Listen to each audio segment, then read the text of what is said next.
오늘 우리에게 허락하신 하나님의 말씀 출애굽기 6장 13절에서 7장 7절까지 보도록 하겠습니다. 출애굽기 6장 13절에서 7장 7절입니다. 한 절씩 교독하시고 마지막 절은 같이 읽도록 하겠습니다. 출애굽기 6장 13절에서 7장 7절 말씀 제가 먼저 읽겠습니다. 여호와께서 모세와 아론에게 말씀하사 그들로 이스라엘 자손과 애굽 왕 바로에게 명령을 전하고 이스라엘 자손을 애굽 땅에서 인도하여 내게 하시니라.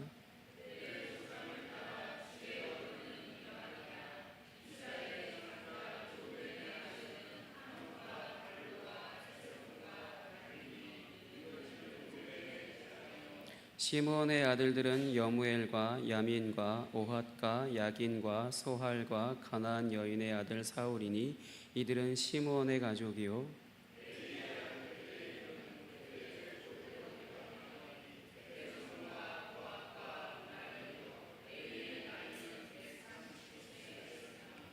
게르손의 아들들은 그들의 가족대로 림니와 시므이요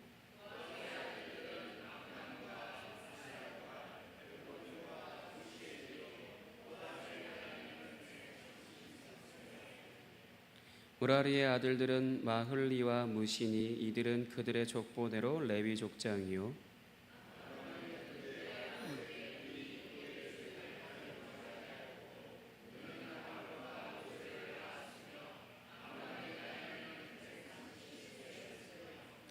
이스할의 아들들은 고라와 네벡과 시그리요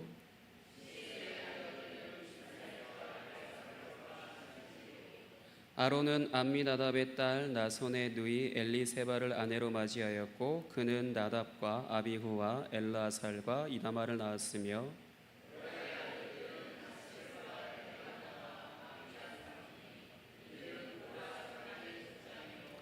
아론의 아들 엘라살은 부디엘의 딸 중에서 아내를 맞이하였고 그는 비느하스를 낳았으니 이들은 레위 사람의 조상을 따라 가족의 어른들이라.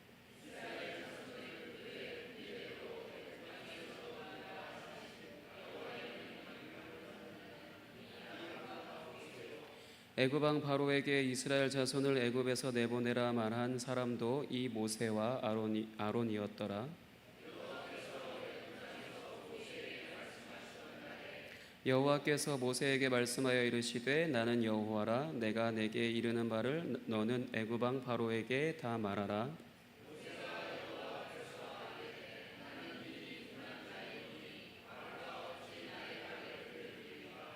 여호와께서 모세에게 이르시되 볼지어다 내가 너를 바로에게 신같이 되게 하였은즉 내 형 아론은 내 대언자가 되리니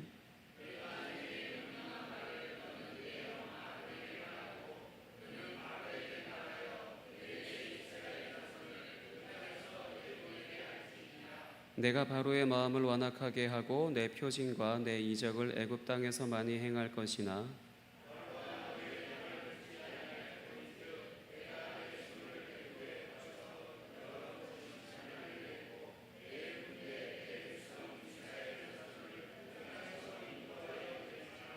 내가 내 손을 애굽 위에 펴서 이스라엘 자손을 그 땅에서 인도하여 낼 때에야 애굽 사람이 나를 여호와인 줄 알리라 하시매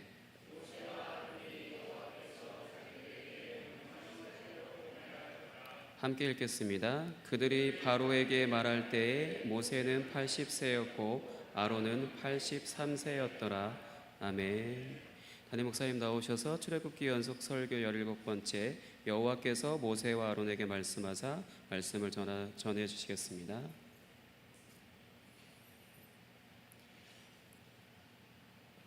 이쪽에 있는 에어컨 날개를 조금만 내려주시면 감사하겠습니다. 저 뒤에 앉아 계신 분들 에어컨 끄지는 마시고요. 날개만 조금만 내려주세요. 얼굴로 바람이 바로 와서 목이 금방 말라버립니다.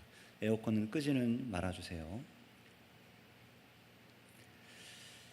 자, 먼저 우리 여호와께서 모세와 아론에게 말씀하사라는 제목으로 이 연속 설교를 우리가 오늘 들으실 텐데요. 먼저 우리 7장 우리 6절 말씀을 먼저 다 같이 한번 읽어보도록 하겠습니다. 7장 6절입니다.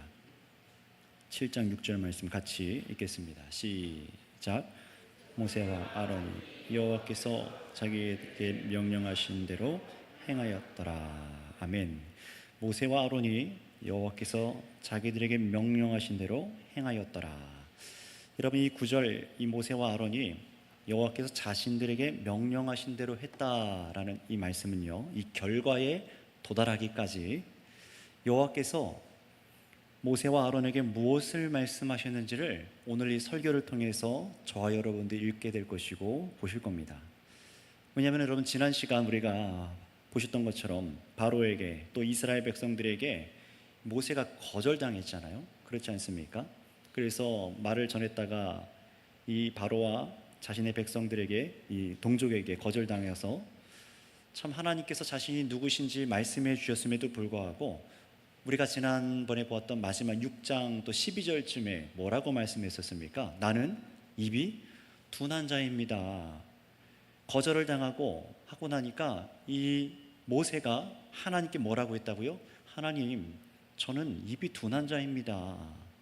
이런 말을 했던 모세가 오늘 우리가 보고 있는 이 결론적으로 나와 있는 이 말씀, 7장 이 말씀처럼 명령대로 행하였더라. 도대체 그 과정 가운데 무엇이 있었을까요? 나는 입이 둔한 자니까 보내지 말라는 거예요.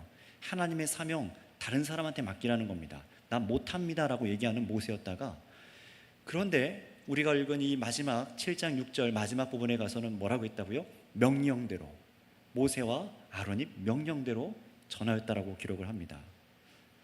바로 이 중간 과정을 우리가 오늘 보면서 오늘 저와 여러분들도 인생 가운데 하나님께서 부르시고 사명을 주셔서 우리로 그리스도를 따라가게 만드시는데, 우리가 이런 모세와 같은 상황 가운데 닥칠 때에 또 이 말씀이 또 어떤 우리에게 메시지를 주시는지를 붙잡고 깨닫고 순종하는 백성들이 되기를 원합니다. 다시 말하면 여기서 강조하는 것이 이겁니다. 자기 연약함 때문에 바로에게 거절당할 것이고 더 백성들의 고통만 가중될 것이니 나를 보내지 말라라는 이 모세의 말이 마치 우리들의 얘기인 것 같아요. 하나님, 내가 이렇게 말을 잘 못하는 자이고 지식도 별로 없는 자인데 내가 괜히 나섰다가 하나님의 일을 망치는 거 아닙니까? 물러서게 되는 거죠. 그리고 백성들의 고통만 더 가중되게 만드는 것 아닙니까? 염려하는 거죠. 이랬던 모세가 어떻게 7장 6절의 기록대로 다시 바로에게 나아가서 여호와께서 명령하신 대로 말할 수 있게 되었는지, 모세가 여호와께로부터 들은 말씀이 무엇이길래 그 나아가길 거절했던 곳으로 가서 하나님의 사명을 감당할 수 있었을까, 이것을 알려하는 거예요. 그래서 여러분, 오늘 말씀을 통해서 여호와께서 말씀하시는 것을 우리도 듣고 그 명령대로 살아갈 수 있는 저와 여러분들 온 교회가 되시기를 바랍니다. 자, 우리 6장 12절 말씀을 한번 읽어보도록 하겠습니다. 6장 12절입니다. 시작. 모세는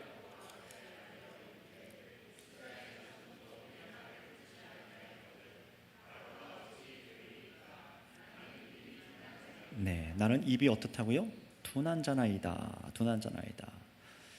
하나님께서 허락하신 이 사명을 회의적으로 느끼고 있을 때부터 이제 말씀이 이제 시작됩니다. 그래서 여러분, 오늘 출애굽기를 기록한 이 모세는요, 그래서 모세오경이라고 하죠. 이 모세가 기록한 이 출애굽기에서 모세는 이 지점에서 자신이 쭉 사명을 따라 나갔다가 지금 하나님 앞에 나는 입이 둔한 자나이다 라고 말하는 이 지점에서 불안한 모습을 보이는 상황 속에서, 그럼에도 결국 이스라엘 백성들이 애굽 땅에서 나오게 된 것을 13절에 말씀을 합니다. 자신이 가장 두렵고 약한 상황에서 그렇게 오늘날 우리가 이렇게 출애굽이 가능했던 이유가 이런 겁니다 라고 얘기를 하는 거예요.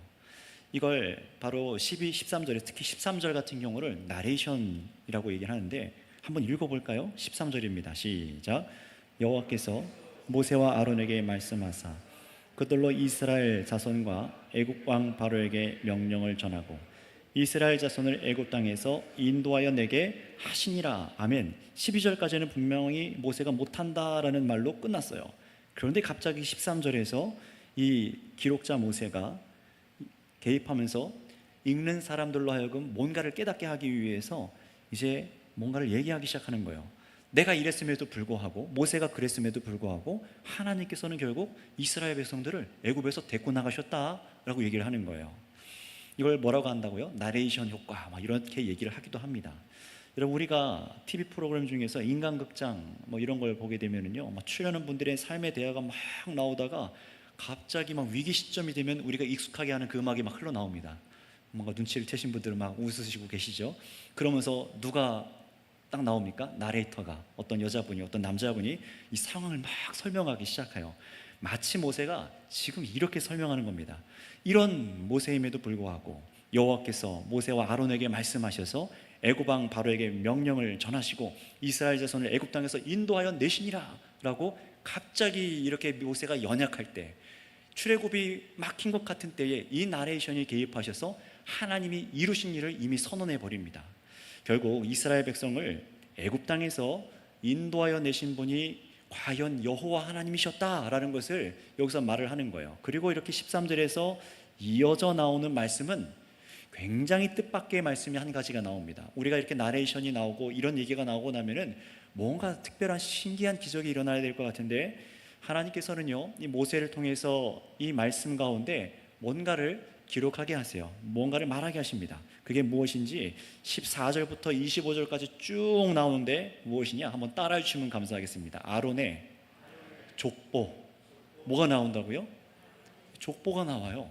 갑자기 모세가 나는 실패자인 것 같습니다, 이런 식으로 얘기하고, 나레이터가 갑자기 개입해서 그럼에도 불구하고 하나님께서 인도해 내셨다. 그 다음에 또 뭐가 나와요? 족보가 나와요. 이게 도대체 무슨 연결인가? 이 부분을 이해하고 보셔야 됩니다. 성경은요 야곱의 자녀에서, 야곱, 우리가 알고 있는 야곱이 누구의 자녀입니까? 이삭이죠. 아브라함과 이삭과 야곱, 약속의 믿음의 계보에 따라오는 그 야곱을 말하는 거예요. 그 야곱의 계보에서부터 시작해서 이제 아론과 모세까지 이르는 족보를 우리에게 읽게 만듭니다. 그렇게 읽고 나게 만든 다음에 다시 원점으로 돌아가요. 모세가 이 불평불만하고 나 못합니다 라고 말하는 장면이 28절에서 30절에 또 나옵니다. 바로 원점으로 다시 돌아가서, 그리고 7장에 하나님께서 모세에게 어떤 말씀을 명령하셨는지를 이 족보를 읽고 나서 말을 하게 하십니다. 우리에게 보게 하는 거예요. 자, 그렇다면 여러분 여기서 먼저 해결해야겠죠. 왜 이 족보를 우리에게, 이 출애굽기 말씀, 그것도 모세가 나는 입이 둔합니다, 나는 사명 감당 못합니다 라는 그 지점에서 왜 이 족보를 보게 하셨는지를 살펴볼게요. 자, 14절에 보시면은 이스라엘, 곧 야곱이죠. 하나님께서 야곱의 이름을 이스라엘로 바꿔주시지 않습니까? 이 야곱의 아들들과 딸이 있는데 12아들, 대표적으로 12아들이죠. 그 야곱의 장자인 르우벤, 그리고 그의 자녀들, 족장들, 그리고 15절에는 둘째 아들인 시므온과 그 족장들, 그 아들들, 그리고 16절에는요 셋째 아들 레위와 그 자녀들의 족보가 쭉 나옵니다. 자, 그런데 조금 꼼꼼하게 이 성경을 읽어보신 분은 아시겠지만 14, 15절에 이 첫 번째 아들 레위, 그리고 차남인 이 시므온, 이렇게 두 가정을 소개할 때는요 그들의 나이가 언급이 안 됩니다. 그리고 그 아들의 바로 이 두 사람의 바로 직계 아들까지만 나와요. 아들들의 이름이요. 그렇죠.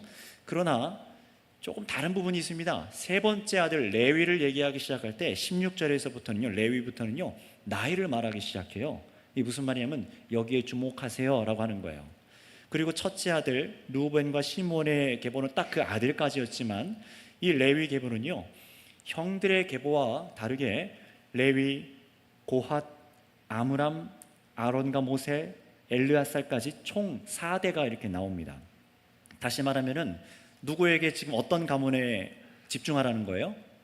레위죠. 그렇죠. 레위 가문에 저와 여러분들이, 이 성경을 읽는 사람들이 집중하도록 하는 거예요. 특히 유대인들한테 이 말씀이 그렇게 증거된 겁니다. 그래서 여러분 여기서 이 레위 자손, 곧 모세와 아론이 누구의 후손인지를 알도록 하려고 하는 것이 여기 목적이 있어요. 그래서 이 족보에는요 작게는 두 가지 기능이 있습니다. 하나는 앞에 말한 대로 애굽 왕 바로에게 하나님의 말씀을 전했던 이 모세와 아론이 외부 사람이 아니라 정말 정통적으로 하나님께서 이스라엘 민족, 택하신 이스라엘 민족 가운데 택한 자손이 맞다라는 정통성을 확인하기 위해서 이 족보가 한 가지 기능을 합니다. 두 번째는 뭐냐? 입이 둔합니다 라고 말하는 이 모세 대신 말하게 된 사람이 누구죠? 그렇죠, 아론이죠. 형 아론의 정통성에 대해서 말을 하려는 거예요. 모세를 부르신 건 알겠어요.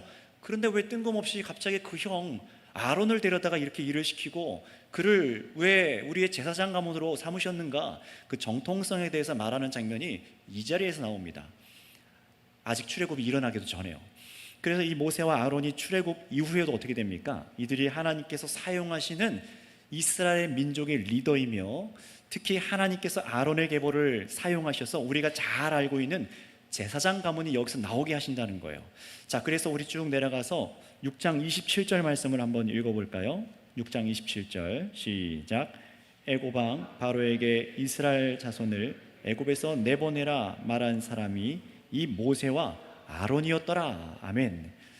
이들이 바로 이 역할을 했던 사람들이다. 너네들 기억해라 라고 얘기를 하는 거예요. 다시 말하면 이스라엘 백성들은 바로 이 두 사람 아론과 모세를 인정하고 그들의 말을 들어야 한다라는 것을 이제 후대 또 이스라엘 백성들이 그렇게 알도록 가르치는 겁니다. 자, 이것이 금방 봤던 이 족보를 여기에 내세운 소극적인 이유 두 가지였고요. 이제 조금 더 중요한 걸 이제 말씀을 드릴게요. 더 적극적으로 이 족보를 통해 말하려고 하는 이 출애굽기만의 메시지가 있습니다. 우리가 뭘 주목해 봐야 되냐면은 분명히 하나님께서 이 모세와 아론을 통해 하나님께서 말씀을 주시고 이들이 나아가서 애굽 왕에게 이스라엘 백성을 내보내라고 앞장서서 말한 자들이 이 사람들이니 이들을 따르도록 모세는 선지자로 아론은 제사장으로 그 정통성을 내세우는 것도 있지만 이 출애굽기를 통해서 더 이 족보를 통해서 저와 여러분들에게 강조하려는 것이 있습니다. 이것은 이 모세 자신도 또 이스라엘 백성들도 그리고 이 말씀을 읽는 오늘날 저와 여러분들에게도 하나님 백성들에게 주시는 신학적인 메시지예요. 그게 뭔지 답부터 말씀드리겠습니다. 그게 뭐냐면은 이렇게 훌륭한 일을 감당한 모세와 아론이지만 그들의 족보를 보면은 이 출애굽을 인도하기에 그들은 아무런 자격이 없던 자들이라는 겁니다. 이 계보를 봐라. 이들이 출애굽을 하고 선지자가 되고 제사장이 되는 가문에 출애굽을 시키는 이 놀라운 구원의 여정에 이들의 가문을 봐도 저들을 보면은 아무런 자격이 없는 자들이다. 이거를 강조하려는 게 바로 지금 이 아론의 족보예요. 이상하지 않습니까? 우리는 여러분들도 막 족보가 다 있지 않습니까? 우리의 그 선조 중에 유명한 사람들을 막 읊고 싶어요. 내 가문에 난 이런 사람이 있었고, 뭐 저도 되려면 몇몇 왕들이 막 이름이 나오더라고요. 여러분들도 있지 않습니까? 우리 부모님이 어땠고 선조가 어땠고 그런 걸 자랑하기 마련인데 이 족보는 그런 기능이 아니에요. 우리 조상들이 얼마나 엉망이었는가, 그래서 내가 얼마나 기대할 수 없는 연약한 자인가, 이거를 말하는 족보라는 겁니다. 다시 말하면 족보를 봐도 모세와 아론은 내세울 만한 자격도 없고 뛰어남도 없던 가문의 사람들이고, 그러니 결국 이들의 선조도 이들 모세와 아론 본인들도 이스라엘 백성이 출애굽을 하는데 전혀 능력이 없는 자들이라는 것을 강조하고 있는 거예요. 그래서 이 족보는요, 오직 이 출애굽을 하는데 능력은 누구에게만 있다라고 말하는 겁니까? 오직 여호와 하나님께만 능력이 있다라고 말을 하는 겁니다. 이스라엘 자신의 백성들을 구원하고 참으로 그들을 건져내서 백성을 삼으시는데 그 어떤 사람의 가문 좋은 사람, 능력 좋은 사람이 아니라 오직 여호와 하나님께만 이 구원의 능력이 있다는 것을 모세가 여기에서 말하려고 하는 거예요. 성령을 통해 우리에게 가르치시는 것이죠. 자, 그렇다면요, 오직 여호와 하나님께만 능력이 있고 아무런 자격도 능력도 내세울 것이 없는 이 모세와 아론이지만 어떻다고요? 하나님께서 명령하시니 여호와 하나님께서 그들로 말씀하게 하셔서 하나님께서 구원의 일을 이루셨다라는 것을 우리에게 보라는 겁니다. 전적으로 누구의 말을 순종하라는 거예요? 여호와 하나님이죠. 누구를 의지하라는 겁니까? 여호와 하나님이죠. 여러분, 여기서 그래서 조금 더 자세히 보겠습니다. 이 족보에 야곱의 아들 3명이 지금 나왔어요. 누구입니까? 처음에 르우벤, 한번 따라 하실까요? 르우벤, 시므온, 레위. 오늘 이 3명만 좀 기억하시면 됩니다. 근데 이들의 공통점이 있어요. 이 족보를 좀 설명을 드리는 겁니다. 이들은요, 전부 다 아버지 야곱, 이스라엘로부터 장자의 축복을 받지 못한 아들들이에요. 원래 여러분 생각해 보시면은 이스라엘의 장자의 축복은 몇 번째 아들한테 주는 것이죠? 첫째죠. 첫째입니다. 그런데 이 이스라엘 이 아버지로부터 장자의 축복을 받은 것은 이 삼형제가 아니라 넷째 유다예요. 장자권이 넷째한테로 갑니다. 본래 장자의 축복은 여러분 금방 말씀하신 것처럼 첫째 아들이 물려받게 되어 있습니다. 만약 그게 안 되는 상황이라면, 만약에 죽거나 뭐 어떤 특별한 상황이라면 둘째로, 셋째로 이어져야 되는데, 장자의 축복이 넷째 유다에게 가고 이 형들이 받지 못했다는 것은요, 그럴 만한 결격 사유가 있다라는 거예요. 이 세 명이 죽지도 않았습니다. 그런데 넷째 유다에게 장자의 축복이 이어져 갔다는 것은 뭔가 저들에게 잘못한 것이 있습니다. 물론 여러분, 하나님께서는요, 유다의 후손 다윗 왕과 메시아 예수 그리스도의 계보를 만드시는 과정 중에 이것도 한 가지가 들어있지만, 오늘 이 본문에서 강조되고 있는 건 뭐냐면은 이 큰 아들 셋 다 내세울 것이 없는 자녀들이라는 거예요. 가장 큰 형 여러분 르우벤은 어떤 잘못을 저질렀습니까? 자기 아버지 침상을 더럽히는 죄를 저지르죠. 자신의 아버지의 아내, 사실 첩이긴 하지만 그 아내의 침상을 더럽히는 죄를 저지르고 맙니다. 그리고 둘째 아들 시몬, 그리고 셋째 아들 레위는 어떻습니까? 그 잔혹성이 문제가 있는 아들들이었어요.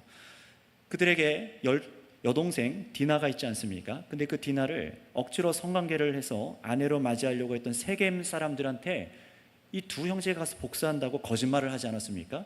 할례를 받으면은 가족으로 인정해 주겠다, 우리 여동생 주겠다라고 속이고, 세겜 사람들이 또 순진하게 남자들이 전부 다 할례를 받습니다. 그러니 성인들이 아예 어른 다 할 거 없이 그 할례를 받는다고 생각해 보세요. 못 움직이는 겁니다.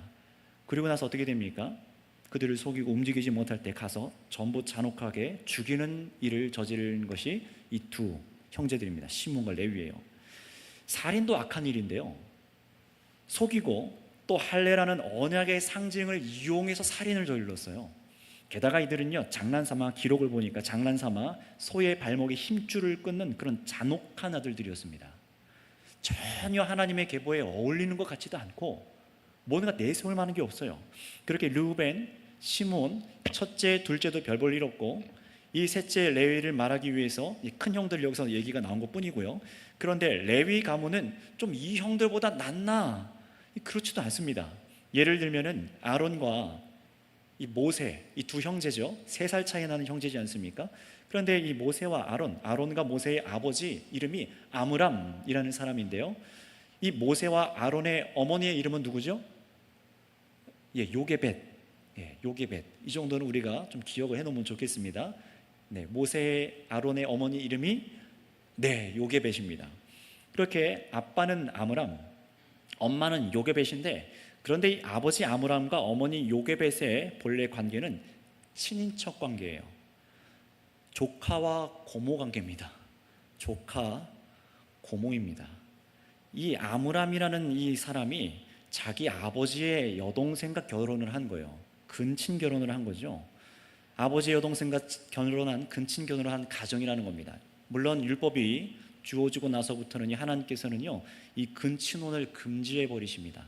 사실 이것도 질서가 아니었던 거예요. 율법이 주어지면서부터 그게 죄라는 것을 명시하기 시작한 거죠.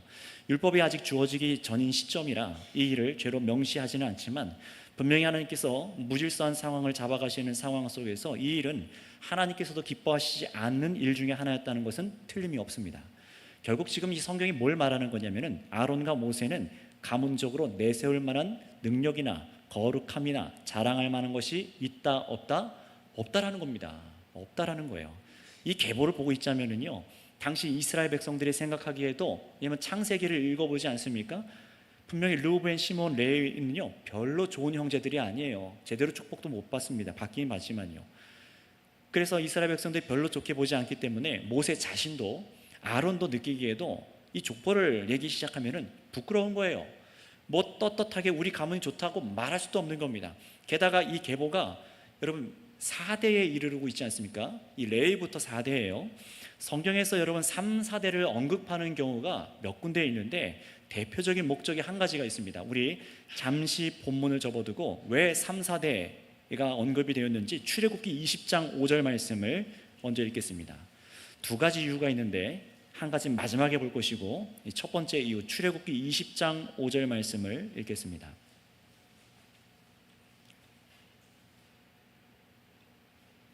함께 읽습니다. 시작. 그것들에게 절하지 말며 그것들을 섬기지 말라. 나 안에 하나님 여호와는 질투하는 하나님인즉 나를 미워하는 자의 죄를 갚되 아버지로부터 아들에게로 3, 4대까지 이르게 하거니와. 아멘. 죄에 대한 하나님의 갚으심이 3, 4대까지라는 이 율법에 주어진 후에 말씀과 연결이 되어 있어요. 그 앞에는 왜 그런지 말을 안 합니다. 근데 이 출애굽기 뒤에 가니까 이런 단서들이 나오는 거예요. 범죄한 레위가 애굽에서 거하고 그리고 그 자녀 4대 만에 가나안 땅으로 들어가는 거예요. 그 약속의 땅으로요. 율법이 아직 명시되지 않았지만 하나님의 일하심의 원리는 늘 동일했던 겁니다. 그러니 여러분, 모세와 아론은 하나님께서 친히 불러 세우시고 민족의 선지자로 또 민족의 제사장으로 이렇게 위대하게 삼는 리더들이었지만 이 모세와 아론에게 계보를 보아도 그들에게 내세울 능력이 하나라도 없다라는 겁니다. 없는 거예요. 이게 중요한 겁니다. 모세도 이거를 이 지점에서 인식하고 이것을 여기다 써놓은 거예요. 자신이 그때에 하나님, 제 입이 둔합니다 라고 불신하고 자신이 받은 사명을 멈추려고 했던 그때가 있었으나 사실 그게 중요한 게 아니었다는 것을 이 모세가 여기서 말하려고 하는 거예요. 나의 입이 둔함이 별로 그렇게 하나님의 사역을 이루는데 중요한 게 아니었다는 것을 얘기하는 거예요. 하나님께서 출애굽을 하시고 구원하시는 그 역사에 나의 입이 둔하고 말고가 나의 가정이 어떻든지 그게 중요한 게 아니었다는 겁니다. 그래서 이것을 깨닫고 출애굽 이후에 정말 이 말씀을 기록할 때 여기 넣은 것이죠. 내가 그렇게 말한 것이 얼마나 미련한 말이었는지, 얼마나 주제 넘은 말이었는지, 마치 구원이 하나님의 일이 하나님께서 맡기신 사명과 능력이 누구의 말에 달려있다고 생각한 거예요? 나요, 나. 나에게 하나님께서 맡기신 사명과 일들이 나의 말에 입과 능력에 달렸다고 그때까지도 모세는 생각하고 있던 겁니다. 그런 어리석음을 모세가 스스로 고백하면서 여기에 보여주는 거예요. 그리고 대비해서 뭘 보도록 하게 만듭니까? 여호와 하나님을 우리 모두가 바라보도록 만드는 거예요. 모세가 아니라, 아론이 아니라 오직 여호와 하나님만을 바라보게 만드는 것입니다. 여러분, 우리가 바라봐야 될 분은 어떤 사람이 아니라 여호와 하나님인 줄 믿습니다. 여러 차례 말씀드리지만 이 출애굽기는 여호와 하나님이 누구신가, 도대체 우리와 함께 구원해 내셔서 동행하기 원하시는, 인생 가운데 영원히 함께 하시는 이 여호와 하나님이 누구신가를 우리에게 알도록 하는 책이라고 처음에 말씀을 드렸습니다. 여러분, 이스라엘을 건져내신 여호와 하나님이 누구시라는 겁니까? 사람의 힘을 빌려서 일하시거나 세상에 뛰어난 자를 통해서 자신의 일을 이뤄가시는 그런 분이 아니라는 거예요.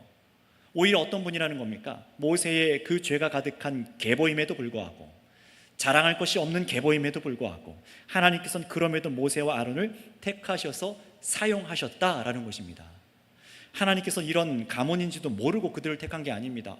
택하고 보니까 야, 이거 어떡하냐, 내가 물을 수도 없고 어떻게 이렇게 부족한 가문을 내가 선택해서 일했나, 그러니 모세가 이 모양이지 어디 좋은 가문 없나, 그렇게 일하시지 않으셨다는 거예요. 오히려 전혀 내세울 것이 없는 그들을 알고 부르시는 그 은혜가 이들에게 부어졌고 은혜로 사명이 주어진 것을 믿으시기 바랍니다. 이것은 저희들에게도 똑같습니다. 똑같이 적용되는 은혜인 거예요. 여러분, 왜 그렇습니까? 오직 구원은 여호와 하나님 손에만 있다는 것을 깨닫게 하시기 위해서입니다. 지난주에는 이 출애굽기의 복음에 대해서 제가 설교하지 않았습니까? 굉장히 중요한 설교였어요. 복음의 성격에 대해서 말했다면은 우리에게 허락하신 이 사명, 구원의 사명, 하나님께서 이루시는 하나님 나라 이루어가시는 이 구원의 사명도 누구의 손에 달린 것입니까? 여호와 하나님께 달린 것을 믿으시기 바랍니다. 나의 입술의 능력과 지혜와 능력이 아니라는 거예요. 따라서 여러분, 우리가 부르심을 받고 사명을 받으며 나아가 순종하기까지 우리가 일관적으로 늘 갖고 살아가야 될 태도는, 구원은 전적으로 여호와 하나님께 있음을 믿어야 한다는 것입니다. 우리는 그 믿음으로 나아가 순종하는 것이지, 나를 보내시고 두신 곳에서 나의 힘을 의지해서 감당할 수 있으니까 내가 순종하는 것이 아니라는 사실을 기억해야 됩니다. 그래서 여러분, 성경은 이 계보에 대한 이해를 갖게 만들고 나서 그 다음에 다시 28절, 29절로 돌아오게 돼요. 한번 읽어볼까요? 28절, 29절입니다. 시작.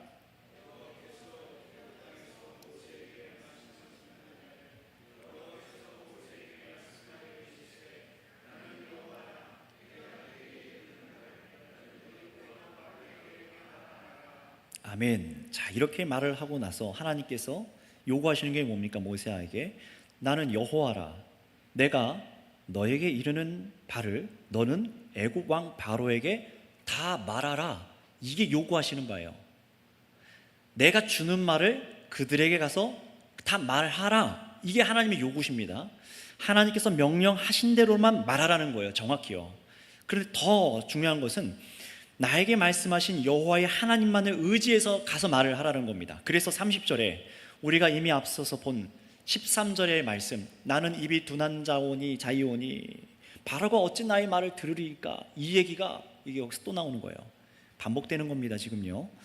여러분, 이런 생각과 말을 하던 모세가 이어지는 7장 1절부터 여호와께서 말씀하신 나아가 말씀하신 대로 명령대로 나아가 순종하게 되었다고 지금 말을 합니다. 결국 모세와 아론이 무엇을 의지해서 바로 왕에게 나가서 순종하게 된 것일까요?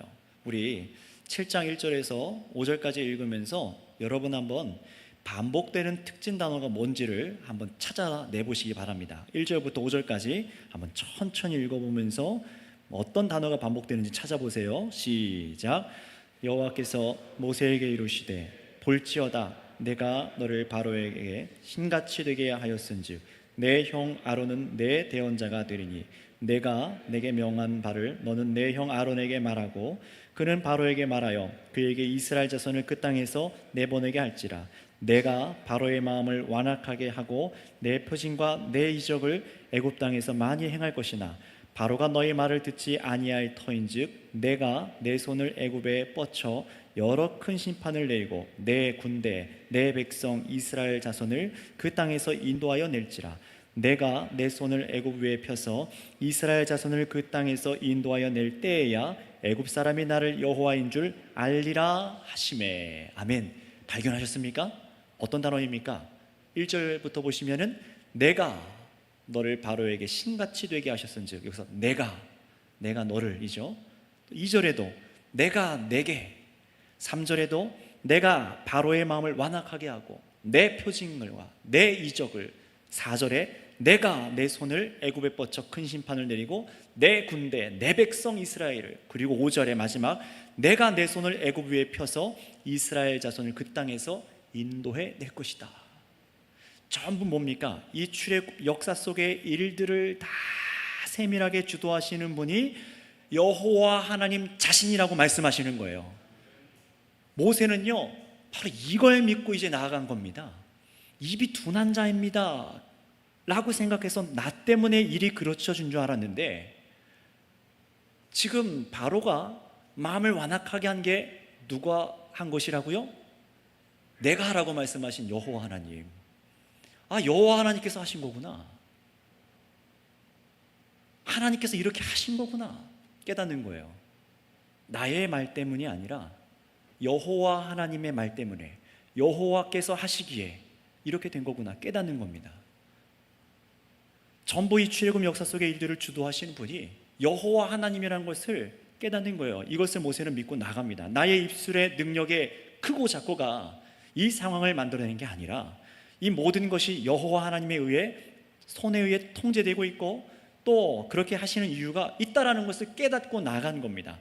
그 이유를 5절 끝에 이렇게 말씀하시죠. 내가 내 손을 애굽 위에 펴서, 중요합니다. 여기에 이스라엘 자손을 그 땅에서 인도하낼 때야 애굽 사람이 나를 여호와인 줄 알리라. 이게 목적이에요.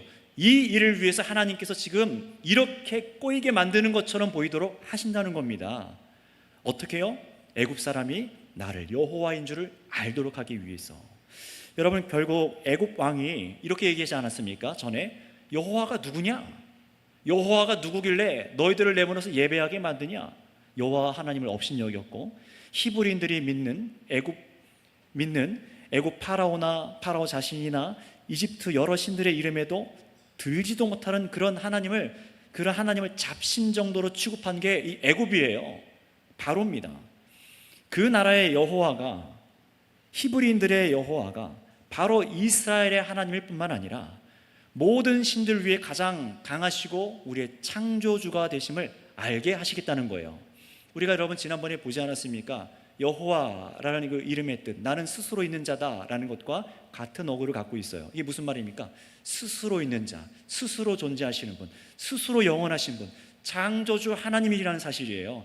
이 세상에 유일하신 한 분 하나님이 바로 이 히브리인들의 여호와 하나님이시구나 라는 것을 깨닫고 엎드리게 만들겠다라고 말씀하시는 겁니다.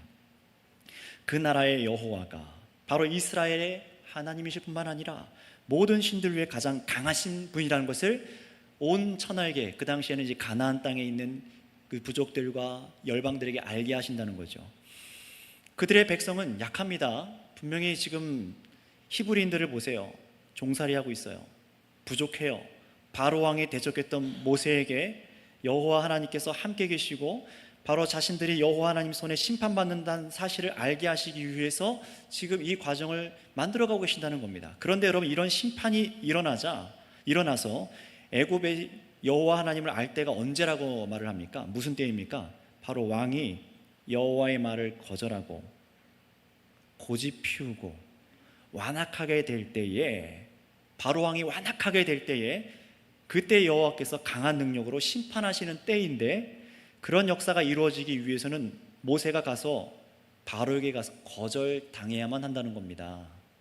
여러분, 우리는 항상 우리가 보기에 성공하는 어떤 미션을 주어진다라고 생각을 하지 않습니까? 그래야만 뭔가 사명이 이루어진 것 같고. 그러나 그게 아니라 하나님의 말씀대로 살아가다 보면은, 그대로 순종하면 실패하는 것처럼 느껴질 때가 있습니다. 그것도 성공입니다. 그래서 믿으시기를 바랍니다. 하나님 말씀대로 하는 거예요. 그런데 그걸 하나님 말씀이 아니라 내 생각대로 뭔가를 이루기 위해서 나의 사견을 껴놓기 시작하고 물러서기 시작하고 앞서가기 시작하면은 하나님의 타이밍도 놓치는 거고 하나님의 마음과 그 기회를 다 놓쳐버리는 거예요. 그러나 보세요, 거절당합니다. 더 완악하게 돼요. 바로 왕이요. 그게 바로 하나님께서 모세를 통해 의도하셨다는 거예요. 우리는 이걸 깨달아야 되는 겁니다. 바로 그러니 여러분 보세요, 바로의 심기를 건드려야 됩니다. 바로 왕으로 하여금 고집 피우게 만들어야 됩니다. 여호와를 멸시하도록 전하는 모세를 대적하도록 나아가서 말씀대로 순종해야 했다라는 거예요. 그러니 모세는요, 자신의 입의 말재주, 자신의 능력에 따라 무언가 이루어서 이스라엘 백성들을 데리고 나올 수 있다라고 생각해서는 안 되고, 내가 예상하지 못하는 이 결과마저도 하나님께서 누구신지 자신을 드러내시는 하나님의 과정이라는 것을 깨닫고 순종하고 따라가야 했다는 것입니다. 이것을 깨닫고 모세가 어떻게 합니까? 우리 6절과 7절, 7장 6절 7절을 읽어보도록 하겠습니다. 시작. 모세와 아론이 여호와께서 자기들에게 명령하신 대로 행하였더라. 그들이 바로에게 말할 때에 모세는 80세였고 아론을 83세였더라. 아멘. 자, 여기서 이렇게 명령대로 순종해요. 그런데 7절을 보세요. 모세의 나이가 몇 세가 되어서야? 80이 되어서야. 젊은 시절이 아니죠. 장장 80년이라는 세월 동안 하나님께서 이런 순종하는 사람으로 만들려고 장장 80년 동안 모세를 낮추시고 여호와만 의지하는 백성으로 빚으시고 말씀대로 순종하는 자녀로 만드신 줄 믿습니다. 여러분, 여기서 우리는 모세나 아론의 탁월함을 읽어내는 것으로 가서는 안 되겠지요. 분명히 믿고 순종하는 것은 모세이고 아론이지만 이렇게 순종하기까지 수대에 걸친 흠이 있는 이 모습에도 하나님께서 이들을 버리지 않고 부르시고 사용하시고 또 능력을 제공하시고 불순종하려고 할 때마다 말씀으로 또 세워주시고 순종의 길로 가도록 인도해 가시는 분이 여호와 하나님, 곧 우리의 하나님이신 것을 믿으시기 바랍니다. 이것을 믿고 우리는 여호와께만 영광을 돌려드려야 되는 거예요. 사람이 아니라 내가 순종해서가 아니라는 거예요. 모세와 아론을 이렇게 순종하도록, 모세와 아론을 이렇게 순종하도록 인도하신 여호와께 순복하여서 그 명령하신 대로 하여서 바로 왕의 더욱 거센 반발을 겪게 되죠. 그러나 그 결과는 이미 정해져 있습니다. 바로는 이스라엘을 제발 나가달라고 쫓아낼 거예요. 그리고 이스라엘은 애굽의 승리자로서 승리한 군대와 같이 적들의 전리품을 챙겨나가도록 하시는 거예요. 정말로 그런지 6장 26절 말씀을 읽겠습니다. 6장 26절입니다. 시작. 이스라엘 자손들을 그들의 군대대로 애굽 땅에서 인도하라 하신 여호와의 명령을 받은 자는 이 아론과 모세요. 아멘. 여러분, 이스라엘 백성들이 겨우겨우 애굽에서 나오거나 도망 나오거나 그렇게 막 다 몸과 마음 상해서 나오는 게 아닙니다. 하나님께서는 이 기록대로 이들을 군대라고 말씀하세요. 종살이하던 히브리 민족에 하나님께서 모세와 아론을 통해 부르셔서 강한 손으로 역사하시고 나니까 이스라엘의 민족은 종이 아니라 노예가 아니라 누가 되었습니까? 승리한 군대가 되어진 줄 믿습니다. 그렇게 만드신다는 거예요. 이것은 정해진 하나님의 역사입니다. 그리고 이렇게 애굽에서 나오는 것은 하나님께서 창세기 15장 6절 아브라함에게 하셨던 약속 때문에 그렇습니다. 아까 제가 4대를 강조한 이유가 있었죠. 첫 번째 이유는 봤습니다. 4대 만에 이렇게 된 이유를 두 번째로 보겠는데요. 우리 창세기 15장 6절을 한번 여러분 찾아서 읽어주시면 좋겠습니다. 창세기 15장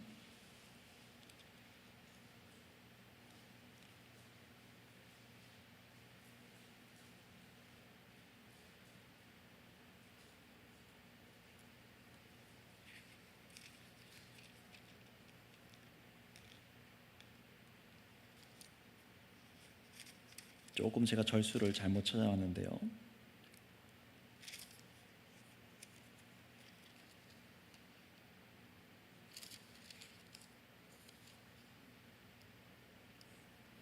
몇 절입니까? 16절이군요. 1절을 뺐네요, 제가. 자, 16절 같이 읽겠습니다. 시작. 내 자손은 4대 만에 이 땅으로 돌아오리니 이는 아모리 족속의 죄악이 아직 가득 차지 아니함이라 하시더니. 아멘. 여기서 두 가지를 볼 수가 있습니다. 하나님께서 그냥 마구잡이로 그냥 자신의 마음에 안 드는 사람들을 심판하시는 분이 아니라는 거예요. 저 가나안 땅 아모리 족속의 죄악이 가득 찰 때까지, 정말 응당하게 심판을 내리실 때까지 4대를 기다리셨습니다. 또 한 가지 이유는 뭡니까? 이 4대는요, 여호와 하나님의 그 약속, 하나님께서 너의 백성을 그 이방 땅 애굽에서 번성하게 하시겠다라는 그 과정, 이 4대를 다 이루신 거예요. 그러니 아브라함에게 내 자손이 애굽에서 4대 만에 약속의 땅 가나안 땅에 돌아올 것이라는 말씀이 성취된 것이라는 것을 보여주는 겁니다. 이스라엘 백성도 여호와를 모릅니다. 보세요. 이스라엘 백성도 이 430년 동안 이 애굽에 있으면서 여호와를 몰라요. 이름은 부르지만 그분이 어떤 분인지를 모릅니다. 그리고 모세는 여호와를 신뢰하지 못하고 있습니다. 그 계보도 별 볼 일 없었어요. 무엇 하나 이스라엘 사람들이 출애굽해서 가나안 땅에 갈 만한 자격도 있지 않았습니다. 출애굽할 능력도 없었어요. 그러니 우리는 이 말씀을 읽으면서 이렇게 군대로 이끌고 이렇게 나아가게 하시는 이 말씀을 통해서 뭘 믿어야 되는 겁니까? 오직 이 출애굽이 하나님께서 아브라함에게 주신 약속대로 성취되는 은혜이며, 오직 은혜이며 하나님 손으로 이루시는 구원하심을 믿어야 되는 것입니다. 전적으로 하나님의 약속 때문에 이런 출애굽과 구원이 일어나는 거예요. 우리가 구원받은 것도 우리의 잘남과 우리의 순종과 어떤 선한 면이 있어서가 아니라 전적인 은혜 때문에 우리에게 구원이 오지 않았습니까? 마치 이것도 그런 겁니다. 이것을 깨닫는다면 오늘날 우리가 예수 그리스도를 구주로 믿고 이제 광야 인생으로 나아가서 하나님과 함께 동행하기 위해서 동일한 믿음이 필요한 거예요.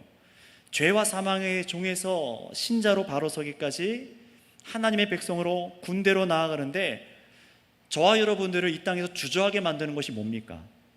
하나님이 누구신지 알지 못해서 우린 주저하는 겁니다. 내가 여호와라 부르는 분이 누군지를 몰라서예요.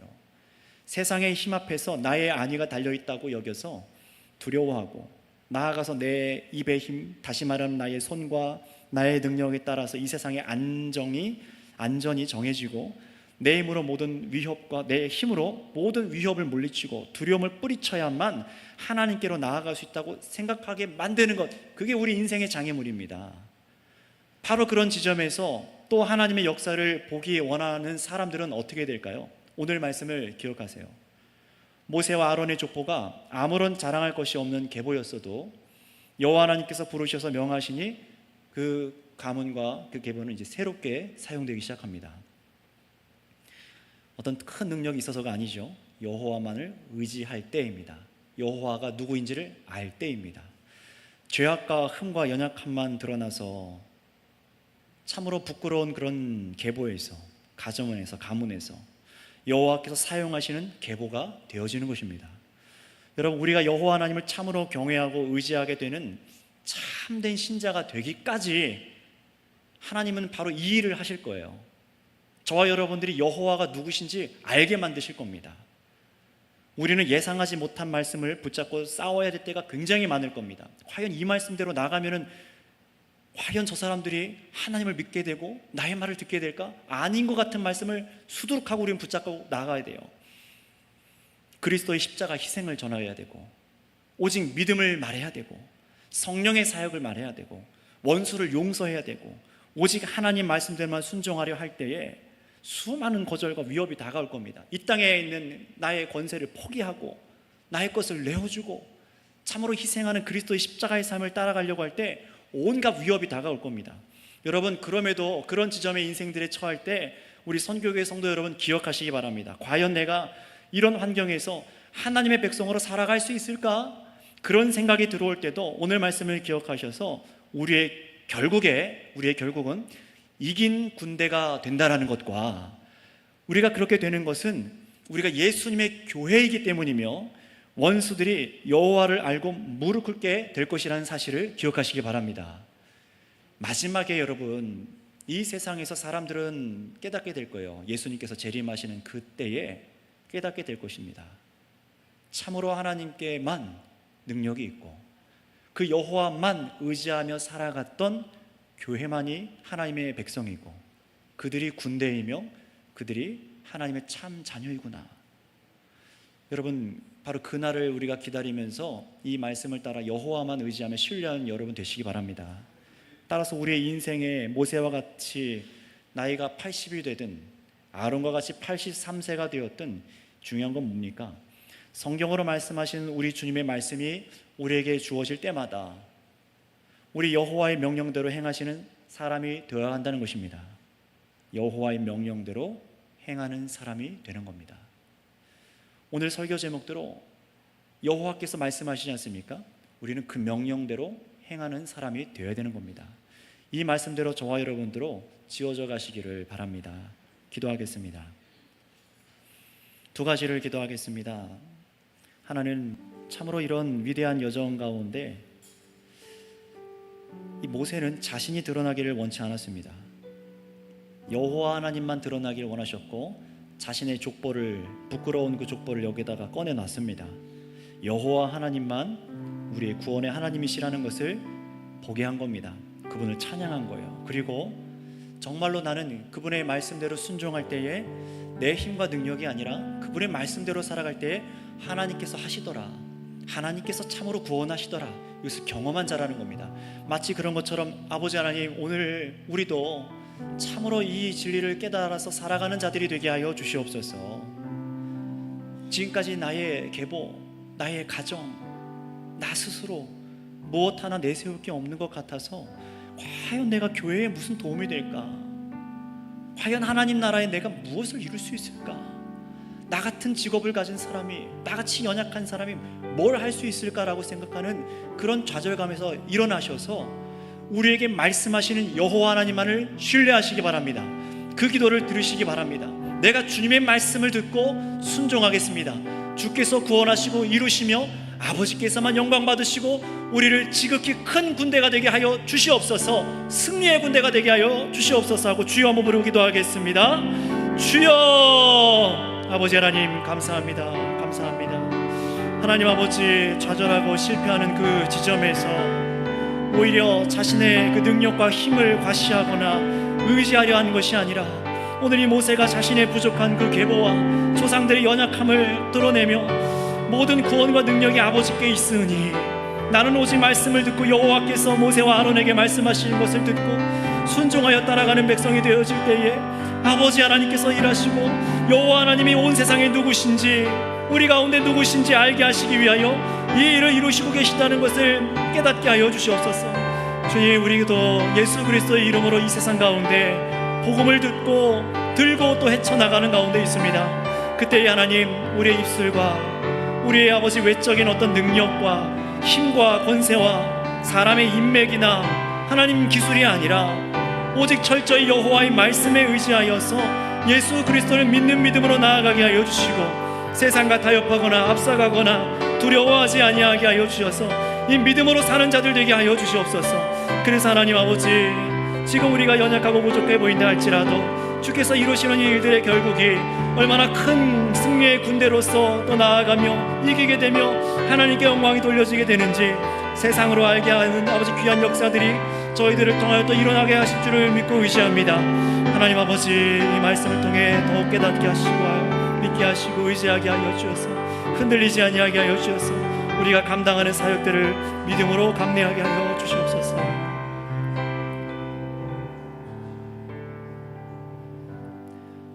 사랑의 아버지 하나님, 감사를 드립니다. 아무런 자격이 없는 자들을 택하여서 그들을 리더로 세우시고 하나님 말씀을 증거하게 하여 하나님께서 이루고자 하시는 구원의 일들이 우리가 보기에 너무나 이해가 되지 않을 때도 있고 오늘 우리의 삶 가운데도 납득이 되지 않는 일들이 너무나 많을 때가 많습니다. 그러나 바로 이런 연약한 자들을 들어 세우셔서 사용하시는 분이 여호와 하나님이시며 오직 승리가 우리 하나님께만 있음을 믿게 하시기 위해서 이 일들을 이루어가시는 줄을 믿습니다.